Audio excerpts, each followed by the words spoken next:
नमस्कार साथियों, प्रताप क्लासेस के यूट्यूब प्लेटफॉर्म पर आपका हार्दिक स्वागत है। आज हम बात करेंगे सीईटी एग्जाम को लेकर स्पेशल राजस्थान जीके के प्रश्न। दो परीक्षाएं 2024 के अंदर राजस्थान कर्मचारी चयन बोर्ड द्वारा करवाई गई है, जहां से प्रश्न पूछे गए हैं, किस प्रकार के प्रश्न पूछे गए हैं और सीईटी एग्जाम के लिए हमारे लिए क्या फायदेमंद होने वाले हैं, इसके बारे में आज चर्चा करेंगे। सभी साथी वीडियो को लाइक करें, शेयर करें, चैनल पर नए हैं तो चैनल को सब्सक्राइब कर लें। ठीक है, आगे हम बात करते हैं। देखिए, परीक्षाएं 2024 की कौन कौन सी, आज थोड़े प्रश्न लेकर आएंगे, कल हम अगले प्रश्नों की बात करेंगे। परीक्षाएं 2024 की कौन कौन सी, उस पर चर्चा करते हैं। देखिए, परीक्षाएं सुपरवाइजर वुमेन 2024, इसमें जो प्रश्न पूछे गए थे राजस्थानी इतिहास, कला, संस्कृति, ज्योग्राफी के सुपरवाइजर फिर वुमेन के। ठीक है, इसमें ये वर्कर की सीएचओ भर्ती हुई थी 2022 की है, लेकिन इसका एग्जाम 2024 में हुआ था, आंसर की इसकी 2024 में हुई थी। ठीक है, 2024 मास्टर पेपर। फिर एएनएम का पेपर हुआ था 2023 का, और 24 में इसके आंसर की आई थी। जीएनएम का पेपर हुआ था, जहां पे राजस्थान के क्वेश्चन पूछे गए थे, और एग्रीकल्चर सुपरवाइजर 2024 के। और अन्य कुछ पेपर है 2024 के, जैसे कॉलेज लेक्चरर का है, अभी हाल ही में एलडीसी का हुआ था, उसमें प्रश्न पूछे गए हैं, कल हम लेकर आएंगे। आज हम इतने जो है पेपर है की बात करेंगे जहां से एग्जाम में क्वेश्चन पूछे गए हैं, और हम थोड़े थोड़े तथ्य की भी बात करेंगे, जहां से अन्य जो भी प्रश्न बने हमारे लिए एग्जाम के लिए इंपॉर्टेंट हो। ठीक है, तो बात करते हैं आज के प्रश्नों की। देखिए, सबसे पहले हम बात करते हैं पहले प्रश्न की। पहला प्रश्न कौन सा है, प्रीवियस ईयर क्वेश्चन में। तो सीईटी पेपर के अंदर बहुत ही महत्वपूर्ण है, आपको पता चल जाएगा। जो अभी हाल ही में 2024 में परीक्षा में प्रश्न पूछे गए थे, और सीईटी के अंदर किस प्रकार पूछे जा सकते हैं, या नवीनतम पूछे गए या पुराने क्वेश्चन पूछे गए। सबसे पहले मैं बात करूंगा सीकर जिले से संबंधित। क्या बात करूंगा, सीकर जिले से संबंधित। देखिए, प्रश्न है कि सीकर जिले का कौन सा क्षेत्र गोटा उद्योग के लिए प्रसिद्ध है। सीकर आपको पता है अलग जिला है, फिर उसके बाद में सीकर जिले से अभी हाल ही में नीम का थाना जिला बना दिया गया है। सीकर झुंझुनू से अलग करके नीम का थाना जिला बनाया गया है, 2-3 जिलों से अलग करके नीम का थाना जिला। तो सबसे पहले हम बात करेंगे सीकर जिले से, और सीकर जिले के अंदर सबसे पहला प्रश्न पूछा गया था ज्योग्राफी का, वो था कि कोटा उद्योग, ये हस्तकला से संबंधित, और इस प्रकार के प्रश्न सारे पूछे गए कि कोटा उद्योग से संबंधित पूछा गया था कि कोटा उद्योग किससे संबंधित है। कोटा उद्योग की बात करें, इसने पहला ऑप्शन दिया था खूड़। देखिए, इस प्रकार के ऑप्शन क्या पता कहां से उठाकर लाते हैं। फिर देखिए, खंडेला हमारा पड़ा हुआ है। फिर देखिए, पिपराली, उसके बाद नेछवा, ये देखो इस प्रकार ऑप्शन उठा के लाते हैं। तो इसमें फिर 4 नंबर है कि 5 नंबर है अनुत्तरित प्रश्न। सीकर जिले के अंदर कोटा उद्योग के लिए कौन सा बात करें स्थान प्रसिद्ध है। कोटा उद्योग के लिए, तो कोटा उद्योग के लिए खंडेला स्थान, कौन सा, खंडेला स्थान प्रसिद्ध है। गोटा उद्योग के लिए, कोटा नहीं, गोटा उद्योग के लिए जो है खंडेला स्थान प्रसिद्ध है, ये आपको याद रखना है। खंडेला यानी खंडेला की बात करें तो ये प्रश्न आता है, बंदेज कला के लिए भी, बंदेज कला के लिए भी प्रसिद्ध है, बंदेज कला के लिए भी ये खंडेला प्रसिद्ध है। वहीं बात करें सीकर जिले के अंदर कौन सी, खंडेला की पहाड़ियां भी स्थित है। आपसे पूछा जाए कि खंडेला की पहाड़ियां कहाँ स्थित है, खंडेला की पहाड़ियां, खंडेला की पहाड़ियां कहाँ पे स्थित है, खंडेला की पहाड़ियां स्थित है सीकर जिले के अंदर, ये आपको याद रखना है। फिर हम बात करेंगे सीकर जिले के प्रमुख नृत्य की, जो एग्जाम में बार बार पूछे जाते हैं। सीकर जिले के अंदर नृत्य की बात करें तो एक नृत्य आ जाता है कच्छी घोड़ी नृत्य, कच्छी घोड़ी नृत्य, और दूसरा आ जाता है गिद्दड़ नृत्य।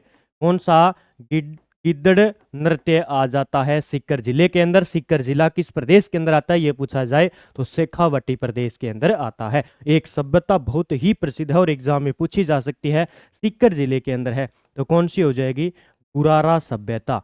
कौन सी, गुरारा सभ्यता कहाँ पे स्थित है, ये आपसे पूछा जाए तो सीकर जिले के अंदर स्थित है। ठीक है, और मैं बात करूं सीकर जिले के अंदर लोक देवता की, प्रसिद्ध लोक देवता यहाँ के कौन है सीकर जिले के, तो डूंगर जी और जवाहर जी। डूंगर जी, जवाहर जी यहाँ के प्रमुख क्या है, लोक देवता हैं, जो सीकर जिले से बिलोंग करते हैं। ये थोड़ी सी अन्य जानकारी हम प्राप्त करते हैं ताकि हमारे जो आगामी एग्जाम है उनके लिए महत्वपूर्ण। ठीक है, तो ये आपको याद रखना है थोड़ी सी सीकर जिले के बारे में। गोटा उद्योग के लिए यानी बंदेज कला के लिए कौन सा स्थान प्रसिद्ध है, तो खंडेला प्रसिद्ध है, ये आपको याद रखना। आगे बात करते हैं अगले पॉइंट की। अगला प्रश्न देखिए, अच्छा प्रश्न है, मावठ वर्षा है। मावठ वर्षा है, किस प्रकार की वर्षा है? ग्रीष्मकालीन वर्षा है, शरद ऋतु वर्षा है, फिर शीतकालीन वर्षा है, मानसून पूर्व वर्षा है, या अनुत्तरित प्रश्न। अच्छा प्रश्न है, देखिए किस प्रकार बनाया गया है, ऑप्शन डाले गए हैं। पहला ऑप्शन है ग्रीष्मकालीन, दूसरा शरद ऋतु, तीसरा शीतकालीन और मानसून पूर्व वर्षा अनुत्तरित प्रश्न।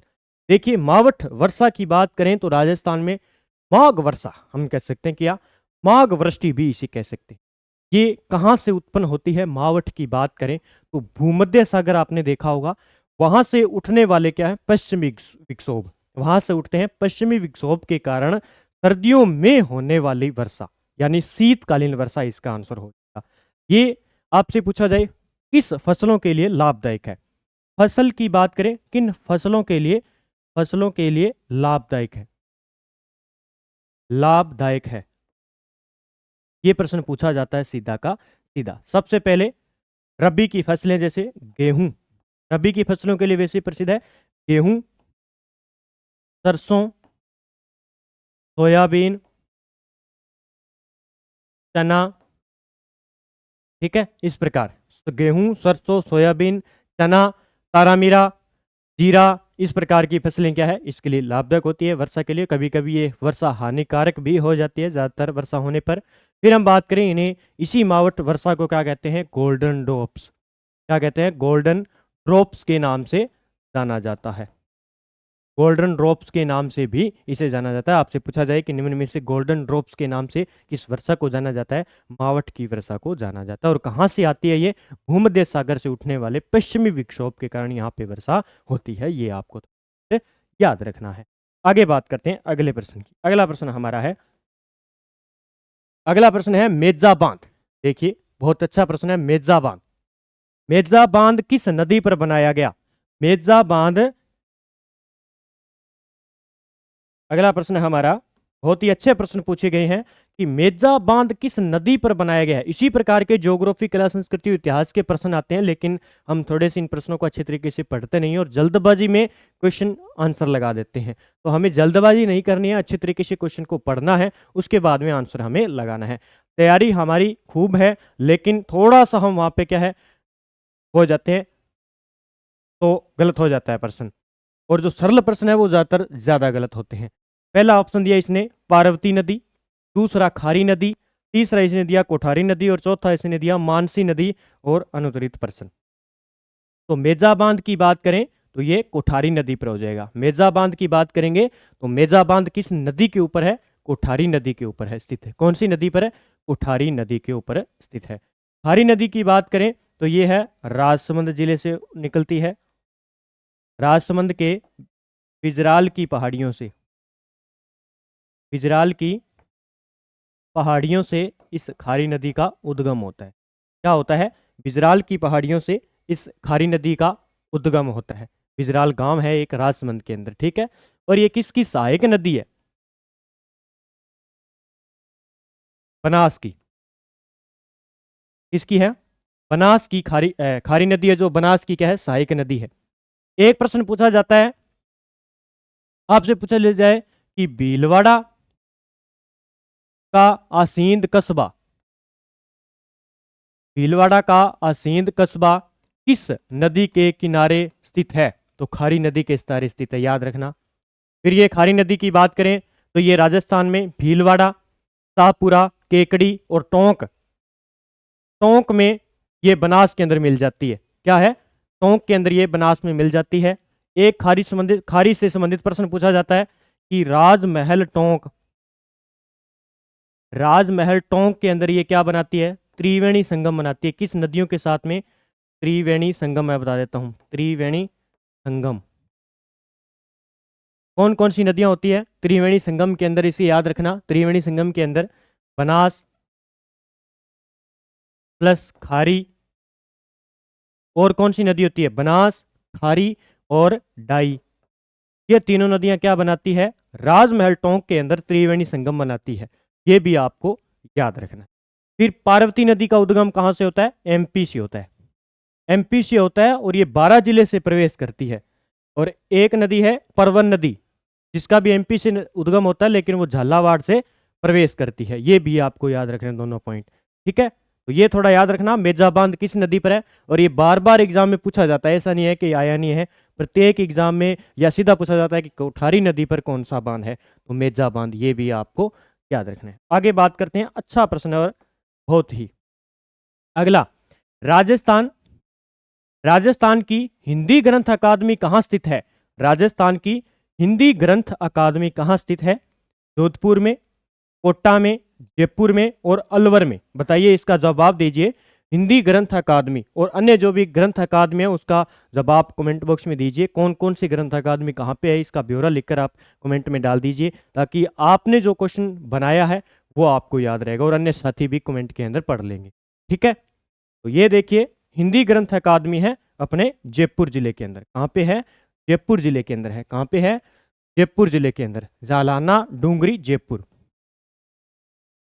जालाना स्थान है और डूंगरी, जालाना डूंगरी जयपुर के अंदर ये हिंदी ग्रंथ अकादमी बनी हुई है, ये आपको याद रखना, ठीक है। ये इसकी स्थापना कब होती है? राजस्थान की हिंदी ग्रंथ अकादमी की जो स्थापना होती है वो होती है 1958 के अंदर, 1958 के अंदर होती है। आपसे पूछा जाए, राजस्थान साहित्य अकादमी कहाँ पे है? राजस्थान साहित्य अकादमी, साहित्य अकादमी कहाँ पे स्थित है? साहित्य अकादमी की बात करें, ये है अपने उदयपुर जिले के अंदर। कहाँ पे है राजस्थान साहित्य अकादमी? आपसे पूछा जाए तो ये है उदयपुर के अंदर। इसकी स्थापना 1958 में होती है, इसकी स्थापना 1958 में, और इसकी स्थापना 1980 में होती है, ये याद रखना। जो है ना हिंदी ग्रंथ अकादमी, इसकी स्थापना 1980 में, और राजस्थान साहित्य अकादमी उदयपुर है, इसकी स्थापना 1958 में होती है। ये आपको पॉइंट याद रखना। फिर आपसे पूछा जाए, जयपुर के अंदर एक और है राजस्थान संस्कृत अकादमी। राजस्थान संस्कृत अकादमी कहाँ पे स्थित है? राजस्थान संस्कृत अकादमी की हम बात करें तो ये जयपुर के अंदर स्थित है। संस्कृत अकादमी कहाँ पे है? जयपुर के अंदर। लगभग इसकी स्थापना 1969 में होती है, 1969 में होती है। फिर राजस्थान ब्रज भाषा अकादमी कहाँ पे? जयपुर में है। ये भी आपको थोड़ा याद रखना है। तो ये पॉइंट याद रखना। एक प्रश्न के अलावा हमने अन्य प्रश्न भी पढ़े जो हमारे एग्जाम के लिए इंपॉर्टेंट है। तो राजस्थान की हिंदी ग्रंथ अकादमी जयपुर जिले के अंदर। अगला प्रश्न देखिए, पूछा गया था कि राजस्थान में कितने विश्व धरोहर स्थल है? अभी पूछा गया, 2024 में एग्जाम हुआ था, तो देख लो राजस्थान में कितने विश्व धरोहर स्थल है, स्थान देख लेना। प्रश्न क्या पूछा गया है? स्थल पूछे गए ओनली, ठीक है। क्या पूछा गया है? विश्व धरोहर सूची के अंदर स्थल पूछे गए, तो स्थल की बात करेंगे तो 9 हो जाएंगे। और वैसे कितने हैं विश्व धरोहर सूची में? विश्व धरोहर सूची के अंदर तो सारे की बात करें तो टोटल कितने हो जाएंगे? हम बात करें तो टोटल सूची के अंदर शामिल, टोटल शामिल पूछा जाए कितने हैं टोटल, तो कितने हो जाएंगे? 10 हो जाएंगे। 10 के अंदर 9 तो ये स्थान हो गए अलग अलग, 6 दुर्ग हो गए और कुछ जंतर मंतर इस प्रकार, और एक था कालबेलियन नृत्य। कालबेलियन नृत्य जिसे 2010 में यूनेस्को की धरोहर सूची में शामिल किया गया था। तो स्थल पूछ ले तो 9 आ जाएगा, और वैसा पूछ ले पूरा कंप्लीट पूछ ले तो 10 आ जाएंगे टोटल। दोनों याद रखने हैं, इस प्रकार कंफ्यूज करता है एग्जामिनर। देख लो आप, इसने स्थल दिए हैं ऑप्शन में 12, 11 और 9 डाले हैं, 9 हो जाएंगे, ठीक है। और वैसे कितने हो गए हैं? टोटल 10 हो गए। तो ये थोड़ा सा याद रखना है। यूनेस्को की विश्व धरोहर सूची के अंदर स्थल की बात करेंगे तो 9 हो जाएंगे और टोटल कितने हो जाएंगे? 10 हो जाएंगे, ठीक है। आगे प्रश्न की बात करते हैं। अगला प्रश्न, अगले प्रश्न की हम बात करें, अगला प्रश्न है बहुत ही अच्छा प्रश्न है। देखिए, महमूद लोदी, महमूद लोदी और बाबर के बीच में 1559 के युद्ध को कहा जाता है? महमूद लोदी और बाबर के बीच में 1559 में एक युद्ध हुआ था, उसको कहा जाता है तराइन का युद्ध। क्या कहा जाता है? तराइन का युद्ध कहा जाता है। याद रखना है, महमूद लोदी और बाबर के बीच में तराइन का युद्ध होता है। घाघरा का युद्ध कब हुआ था? घाघरा का युद्ध, घाघरा का युद्ध हुआ था अपने 6 मई 1559 को। 6 मई 1559 को भी क्या होता है? घाघरा का युद्ध होता है। इसमें कौन कौन होते हैं? इसमें एक तो महमूद लोदी और एक बाबर, ठीक है। इसके अंदर कौन कौन होते हैं? महमूद लोदी और बाबर। थोड़ा सा देखना पड़ेगा, इस सवाल को देखते हैं।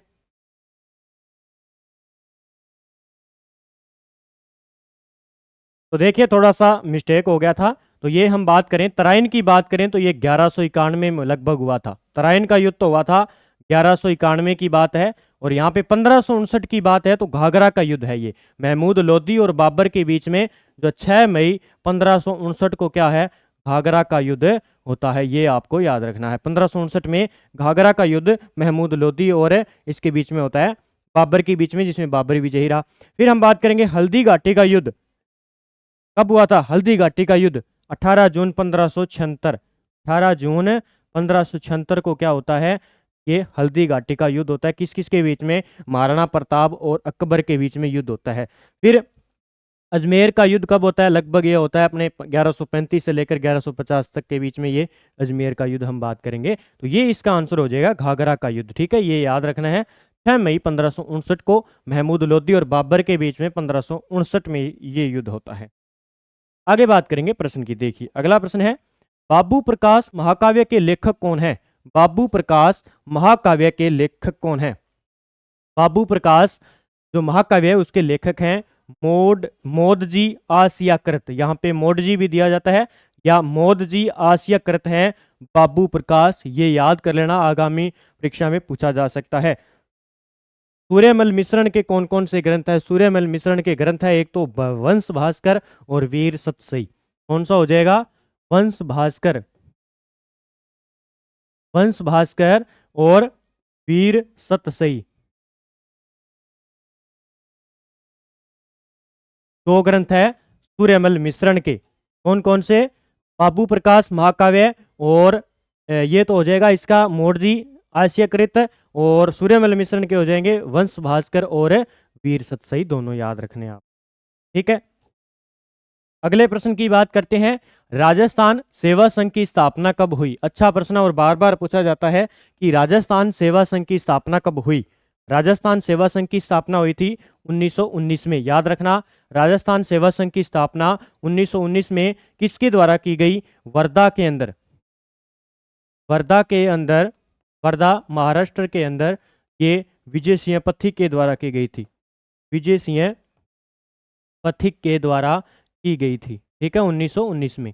फिर हम बात करें वहीं से इन्होंने क्या निकाला था, राजस्थान सेवा संघ की स्थापना के बाद में वर्धा से ही क्या निकाला था, राजस्थान केसरी पत्रिका निकाली थी, राजस्थान केसरी, राजस्थान केसरी पत्रिका निकाली, ये अभी आपको याद रखना है। फिर हम बात करें, इन्होंने 1920 में आकर अजमेर के अंदर, अजमेर के अंदर भी राम नारायण चौधरी के साथ में, राम नारायण चौधरी जी के साथ में मिलकर, चौधरी जी के साथ मिलकर क्या किया, राजस्थान केसरी पत्रिका निकाला, राजस्थान केसरी पत्रिका निकाला, ये भी आपको याद रखना है, पत्रिका निकाला। और जो यहाँ पे वर्धा के अंदर विजय सिंह पथिक ने 1919 में ये केसरी सिंह पत्र निकाला था, इसकी जो बागडोर है वो किसको संभाली गई, सेठ था जमना लाल बजाज, पता है अभी इसके पास पैसे हैं और ये बागडोर इसकी संभाल लेगा। तो जमना लाल बजाज जी के पास में केसरी सिंह बाट के द्वारा ये जो बागडोर संभाली गई थी। और 1920 के अंदर आकर फिर उन्होंने राजस्थान के अजमेर जिले के अंदर, कौन सी जिले में, अजमेर जिले में आकर रामनारायण चौधरी जी के साथ मिलकर इन्होंने राजस्थान केसरी पत्रिका निकाली और इन्होंने अच्छी बागडोर संभाली, ठीक है। तो ये थोड़ी सी पॉइंट है जो एग्जाम की दृष्टि से महत्वपूर्ण हो जाते हैं हमारे लिए। आगे देखिए, चित्तौड़गढ़ का त्रिभुवन नारायण मंदिर किसने बनवाया था। चित्तौड़गढ़ का त्रिभुवन निर्माण मंदिर का निर्माण करवाया था परमार राजा भोज के द्वारा करवाया गया था। चित्तौड़गढ़ का त्रिभुवन निर्माण जो है नारायण मंदिर, त्रिभुवन नारायण मंदिर की बात करें, परमार राजा भोज के द्वारा करवाया गया था, ये आपको याद रखना है, ठीक है। आगे बात करते हैं अगले प्रश्न की। देखिए, निम्न में से गलत युग्म को पहचानिए। राजस्थान का गांधी कहते हैं गोकुल भाई भट्ट को, याद रखना, राजस्थान के गांधी के रूप में जाना जाता है गोकुल भाई भट्ट को। राजस्थान का लोकनायक किसे कहते हैं, जयनारायण व्यास को कहा जाता है, शेर ए राजस्थान के नाम से राजस्थान का लोकनायक। राजस्थान का लोहा पुरुष कहते हैं दामोदर लाल व्यास को। फिर हम बात करें राजस्थान की मरु कोकिला की बात करें तो ये बन्नो बेगम को नहीं कहते हैं, किसको कहते हैं, राजस्थान की गौरी बाई, राजस्थान की मरु कोकिला गौरी बाई को कहते हैं, ये आपको याद रखना है। तो ये पॉइंट देखो, एक प्रश्न पूछा गया था ये टीएचओ का एग्जाम हुआ था शायद तक, टीएचओ के अंदर ये प्रश्न पूछा गया था जीके का। ठीक है, आगे बात करते हैं अगले प्रश्न की। देखिए अगला प्रश्न है, अच्छा प्रश्न है, देखिए निम्नलिखित में से कौन विश्नोई संप्रदाय के प्रवर्तक हैं? विश्नोई संप्रदाय के प्रमुख प्रवर्तक कौन है? संत संप्रदाय से संबंधित प्रश्न पूछा गया था। तो जम्बेश्वर जी। कौन है? जाम्बो जी। ठीक है, इन्होंने कितने नियम दिए थे? ये याद रखना है, 29 नियम याद रखना है, 29 नियम है इन्होंने दिए थे। और जो जसनाथी संप्रदाय है, जसनाथी संप्रदाय, इनके द्वारा कितने नंबर दिए गए थे, नियम दिए गए थे? संप्रदाय के द्वारा 36 नियम दिए गए थे। कितने? 36 नियम। ये दोनों पॉइंट आपको याद रखना है। जसनाती संप्रदाय बीकानेर, कतरिया सर, कतरिया सर बीकानेर के अंदर प्रसिद्ध है। कतरिया सर बीकानेर के अंदर प्रसिद्ध है, जहाँ पे ये अग्नि नृत्य किया जाता है। ये एग्जाम में पूछा जाता है। और ये जम्बेश्वर मंदिर आपको याद रखना है। इनके नियम है 29 और बिश्नोई संप्रदाय के प्रवर्तक के नाम से जाना जाता है। ठीक है, आगे बात करते हैं अगले प्रश्न की। देखिए किसने जैसलमेर में 5 पटवा हवेली बनवाई थी? पटवों की हवेली किसने बनवाई थी जैसलमेर के अंदर? गुमान चंद ने। पटवों की हवेली 3 पूछी जाती है। पटवों की हवेली, पटवों की हवेली, सालिम सिंह की हवेली, सालिम सिंह की हवेली। तीसरा हम बात करेंगे नथमल की हवेली, नथमल की हवेली। तीनों याद रखना कहाँ पे है? जैसलमेर के अंदर है। पटवों की हवेली, सालिम सिंह की हवेली, नथमल की हवेली। और ये पटवों की हवेली जो है, अब देखो ये प्रश्न पूछा गया कि 5 पटवों की हवेली बनवाई गई थी। देखो सीधा हम याद करते थे ना, पटवों की हवेली जैसलमेर सीधा आता था। लेकिन अब प्रश्न क्या पूछा गया है कि किसने जैसलमेर में 5 पटवों की हवेली बनवाई थी? तो ये किसने बनवाई?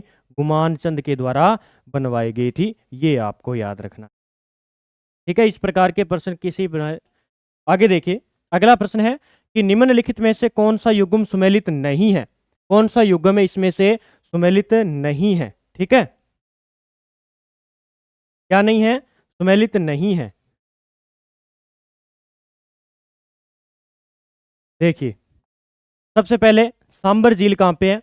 जयपुर के अंदर है। सांबर झील सुमेलित नहीं है, ये देखना है हमें अच्छे तरीके से। तो सांबर झील जयपुर में है, बिल्कुल सही है। राजसमंद झील उदयपुर में है, बिल्कुल गलत है। नवलखा झील बीकानेर में है, बिल्कुल गलत है। बालसमंद झील जोधपुर में है, बिल्कुल सही है। लेकिन इस प्रश्न को क्या किया गया था? डिलीट किया गया था। क्या किया गया था? डिलीट किया गया था, क्योंकि इसमें 2 ऑप्शन सेम थे। राजसमंद झील कहाँ पे है? राजसमंद के अंदर है। और नवलखा झील कहाँ पे है? बूंदी जिले के अंदर है। और इसने क्या दे दिया? बीकानेर के अंदर। तो दोनों याद रखने हैं। और राजसमंद झील आ जाएगी राजसमंद के अंदर, नवलखा झील बूंदी के अंदर है, और बालसमंद झील जोधपुर के अंदर है। तो इस प्रकार ये प्रश्न डिलीट किया गया था। आप देख सकते हो गलतियां किससे नहीं होती है? सबसे होती है। हम तो क्या है, देखिए इतने इतने बड़े जो एग्जामिनर है वो छोटे से प्रश्न को बनाने में इतनी बड़ी गलती कर देते हैं। तो हमारे द्वारा तो आपको पता है इंसान गलतियों का पुतला है, छोटी मोटी गलतियां होती रहती हैं। तो आप थोड़ा संपर्क करके पूछ कर बता दिया करो। तो इस प्रकार देखो ये कोई ज़्यादा बड़ा क्वेश्चन नहीं है, लेकिन देखो इसमें गलतियां कितनी हैं। छोटा सा प्रश्न है लेकिन इतनी एग्जामिनर गलती कर देता है। पूरे 1 साल में एक भर्ती का निर्माण करता है और 1 साल में इन प्रश्नों को बनाता है। इतनी की गलती इस प्रश्नों में कर रहा है, तो देखो हमारे से तो गलती होनी ही होनी है, सिंपल सी बात। ठीक है, तो गलतियों से ही व्यक्ति क्या है, धीरे धीरे सीखता है। आगे हम बात करते हैं अगला प्रश्न। राजस्थान के प्रमुख मंदिर दिए गए हैं और उनसे संबंधित राजवंश है कि कौन सा मंदिर किस राजवंश के द्वारा प्रचलित था। अचलगढ़ है, अचलगढ़ के मंदिर है, दिलवाड़ा के मंदिर है, एकलिंग जी मंदिर है और महावीर जी जैन मंदिर है। ठीक है, तो इसमें हमें बताना है कौन सा कथन सही है। एकलिंग जी मंदिर की हम सीधा देखें तो मेवाड़ से संबंधित है। एकलिंग जी मंदिर कहाँ से संबंध है? मेवाड़ से। कहाँ से संबंधित है? मेवाड़ से संबंधित है। ठीक है, कहाँ से है? मेवाड़ से संबंधित है। दूसरा हम बात करेंगे, दूसरा देखिए अचलगढ़ की बात करेंगे। अचलगढ़, अचलगढ़ की बात करेंगे तो कौन सा हो जाएगा इसके अंदर? अचलगढ़ के अंदर एक का सी का एक है, सी का एक है। ठीक है, अचलगढ़ हो जाएगा परमारों के द्वारा। अचलगढ़ हो जाएगा परमारों के द्वारा बनवाए गए थे, राजवंश के द्वारा। फिर हम बात करें बी का हो जाएगा चालुक्य, दिलवाड़ा चालुक्य हो जाएंगे और महावीर जैन मंदिर हो जाएगा गुर्जर प्रतिहार के अंदर। ठीक है, तो इसका आंसर क्या हो जाएगा? इसका आंसर हो जाएगा ए का 3, बी का 2, सी का 1 और ये आंसर हो जाएगा इसका। क्या हो जाएगा? ये इसका आंसर हो जाएगा। तो ये आपको याद रखना है। ठीक है, अचलगढ़ के बात करें तो ये हो जाएगा इसका आंसर। ठीक है,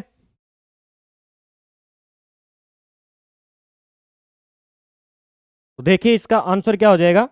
इसके आंसर की बात करेंगे तो इसका आंसर 2 नंबर होगा। देखिए 2 नंबर होगा, थोड़ी मिस्टेक हो रही है। इसका आंसर हो गया 2 नंबर।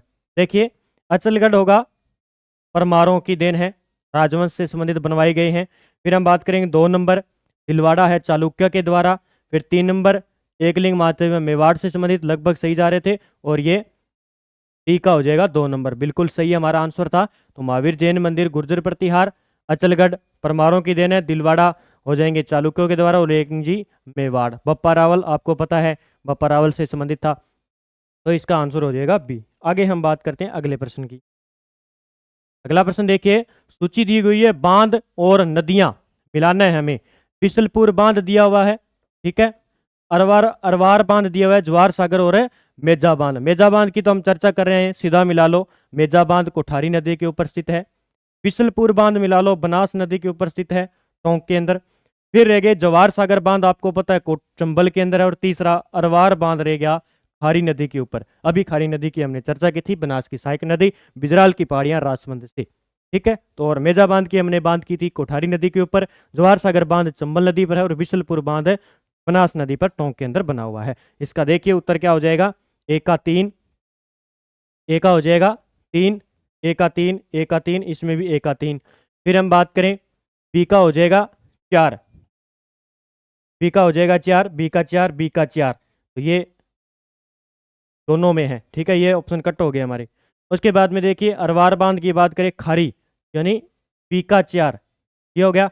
जवाहर सागर बांध सी का 1, सी का 1, तो ये गलत हो जाएगा, ये ए नंबर बिल्कुल आंसर हो जाएगा। ठीक है, डी का हो जाएगा हमारा ये 2 नंबर कोठारी।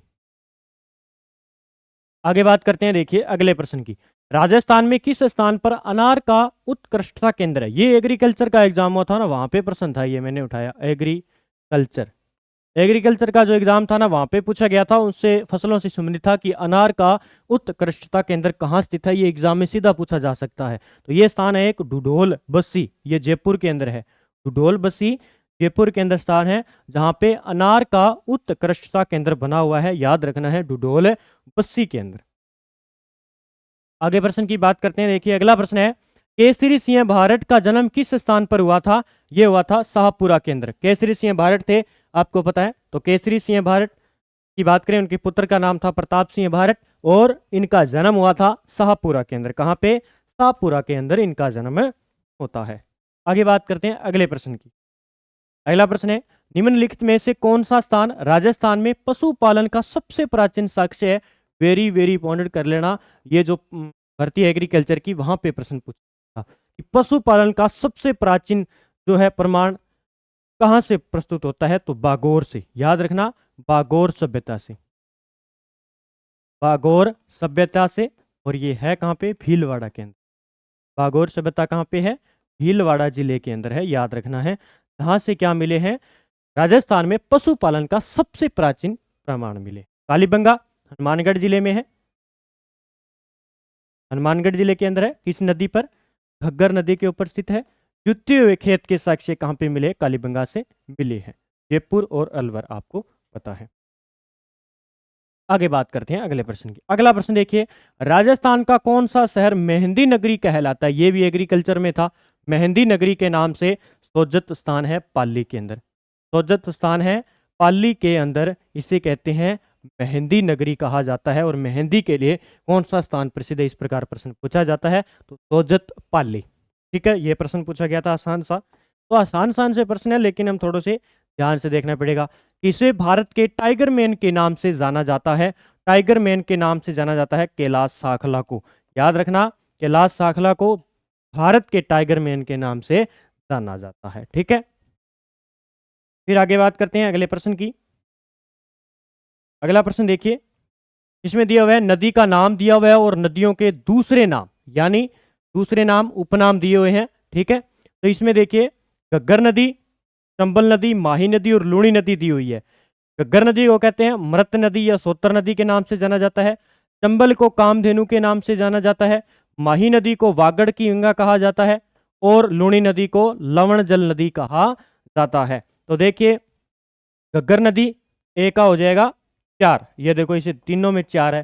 फिर चंबल नदी को कहते हैं कामधेनु नदी, राजस्थान की कामधेनु नदी, बी का 3 हो जाएगा। देखिए बी का 3, तो ये बी नंबर इसका आंसर हो जाएगा। और सी का और मिलाते हैं माही नदी 1 नंबर आ जाएगा। देखिए इसमें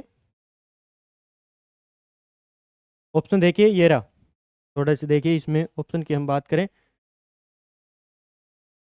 ए का हो जाएगा घग्गर नदी, एक का देखिए ए का हो जाएगा 4। चंबल नदी की बात करें, बी का हो जाएगा कामधेनु, बी का हो जाएगा 3। सी का हो जाएगा माही नदी की बात करें तो माही नदी हो जाएगी वागड़ की गंगा 2 हो जाएगा। और डी का हो जाएगा 1, डी का 1, ये हो जाएगा इसका 2 नंबर। देखें तो ये होगा बिल्कुल सही, लेकिन इसमें देखिए बी का 3 हो जाएगा और सी का 2 और 3 नंबर आंसर हो जाएगा। आगे देखिए निम्नलिखित में से कौन सा क्षेत्र धनिये का व्यापक स्तर पर उत्पादन करता है। ये देखो एग्रीकल्चर वाले में पूछा गया था, धनिये का व्यापक स्तर पर उत्पादन करता है कौन सा जिला, कोटा। और कोटे का जो एक जिला एक उत्पाद क्या है, एक जिला एक उत्पाद, ये भी पूछा जा सकता है। तो कोटा डोरिया याद रखना, क्या हो जाएगा कोटा डोरिया। और बीकानेर का क्या है, एक जिला एक उत्पाद, बीकानेरी भुजिया, बीकानेरी भुजिया एक सिरेमिक उद्योग के लिए। ठीक है, और जोधपुर ये आ गया लकड़ी के लिए प्रसिद्ध है। फिर अगला प्रश्न देखिए, निम्नलिखित में से कौन सी रचना महाराणा कुंभा द्वारा रचित नहीं है। इसमें सारी हैं, ये प्रश्न भी डिलीट हुआ था। सूद प्रबंधन भी है, संगीत रत्नाकर है, संगीत राज है और संगीत सार, सारी के सारी क्या है महाराणा कुंभा द्वारा रचित है, ये भी आपको याद रखना है। ठीक है, आगे देखिए फिर है कि उदयपुर की लड़ाई यानी युद्ध कब हुआ था। ये अच्छा प्रश्न था, उदयपुर का युद्ध कब हुआ था। उदयपुर का युद्ध 1680 के अंदर, डेट याद रखना, इंपॉर्टेंट प्रश्न है कि उदयपुर की लड़ाई या युद्ध कब हुआ था, 1680 के अंदर हुआ था। अगला प्रश्न देखिए, निम्नलिखित में से कौन संगीत के जयपुर घराने से संबंधित है। जयपुर घराने की बात करें कौन से संबंधित है, जयपुर घराने से संबंधित है ये मल्लिकार्जुन मसूर। इसका आंसर क्या हो जाएगा, मल्लिकार्जुन मसूर की बात करेंगे। ठीक है, ये थोड़ा सा आपको याद रखना है। भीमसेन जोशी ये किससे संबंधित है, भीमसेन जोशी की बात करें तो ये ख्याल गायक है, क्या है ख्याल गायन से संबंधित है, ये भी याद रखना है। फिर आपसे पूछा जाता है जसराज ये किस घराने से है, जसराज है मेवाती घराने से, ये प्रश्न पूछा जाता है, मेवाती घराने से संबंधित है जसराज। फिर है गिरजा देवी ये किससे संबंधित है, ये है सेनिया और बनारस घराने से, सेनिया एवं बनारस घराने से, बनारस घराने से संबंधित।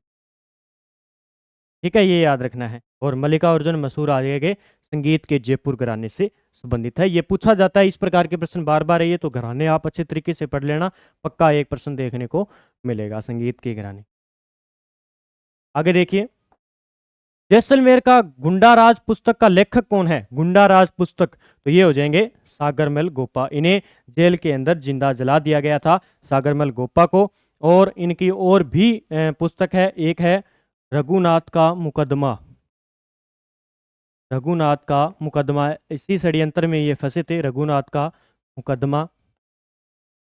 एक है इनकी आज़ादी के दीवाने, आज़ादी के दीवाने, ये तीनों पुस्तकें इनकी याद रखना। इनका संबंध किस जिले से है, जैसलमेर जिले से, ये पूछा जाता है।